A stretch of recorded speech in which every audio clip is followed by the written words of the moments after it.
Hi, my name's Tommy Cross. I'm a landscaper, and like many gardeners, I've been coiled up over the winter months, waiting for the garden and the season to spring into action.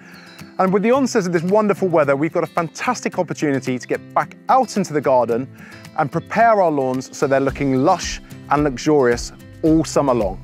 The winter months can play havoc with the lawn, but by following these 3 simple steps, you'll be able to revitalise and restore your lawn back to its former glory. And of course, once we've got a lawn to be proud of, we'll also show you how to give your grass the cut it deserves. So let's get started. Weeds have to be public enemy #1 when it comes to gardening. The last thing you want is your lawn being devastated by dandelions. But how do you identify a weed? And more importantly, how do you tackle it? Now, it's very easy to spot a weed when it's in flower. But by that time, it's had chance to establish and even chance to spread. And that's when it's going to do the most damage to your lawn. One of the best ways to prevent that is to get down to ground level. Thumb through the grass and try and identify anything that doesn't resemble a blade of grass. Chances are it's going to be a weed. Now, one of the ways to remove weeds is to do it manually.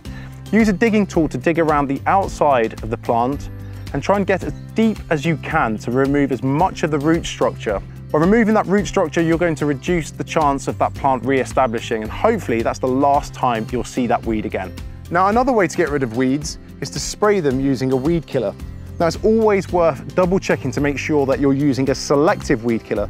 That way you're going to kill only the weeds and not the grass around it.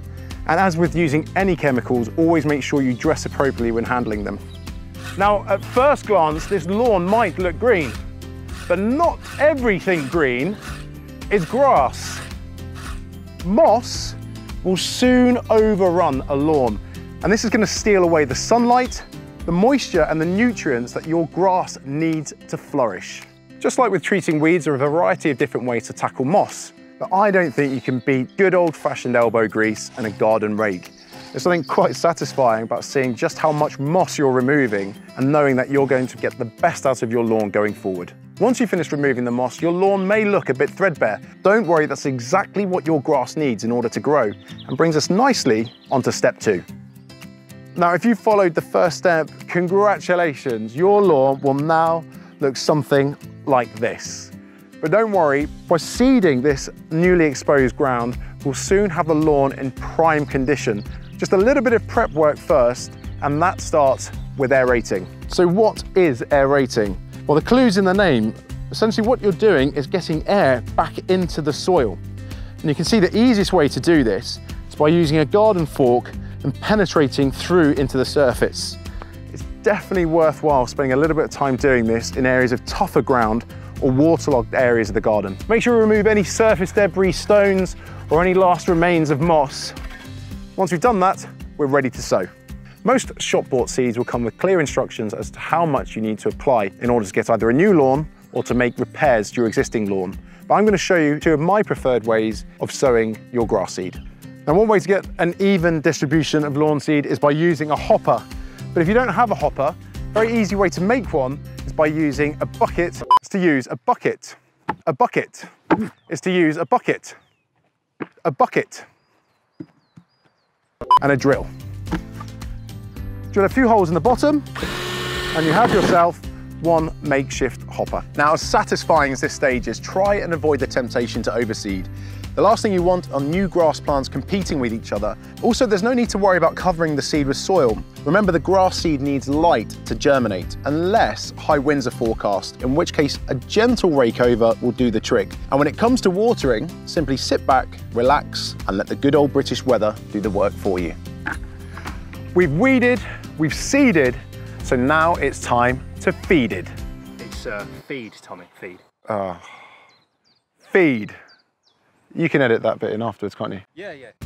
Now, typically there are 2 types of lawn feed, both of which you'll want to start using once your lawn is established. Now, I'm using a granular substance here, which is great because I can see where I've actually distributed the lawn feed.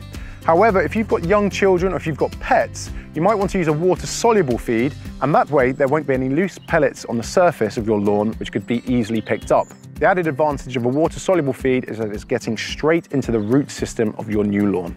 With so many lawn feeds available, it's hard to know which one to choose. Top tip is to read the back of the packet And look for a high nitrogen content. This will give your new or existing lawn a real boost. Now, if you can, the prime time to feed your lawn is early in the morning or late in the evening. This time of day, the lawn is actively recruiting the moisture on the ground. Now, with the hard work out of the way, it's time to get to the good part. And with the grass growing, it's time to get out mowing. Whether you're looking for the convenience of cordless, the power of petrol, or if you simply want to let a robot look after your lawn, check out Yard Force UK to visit their vast range of lawn mowing innovations.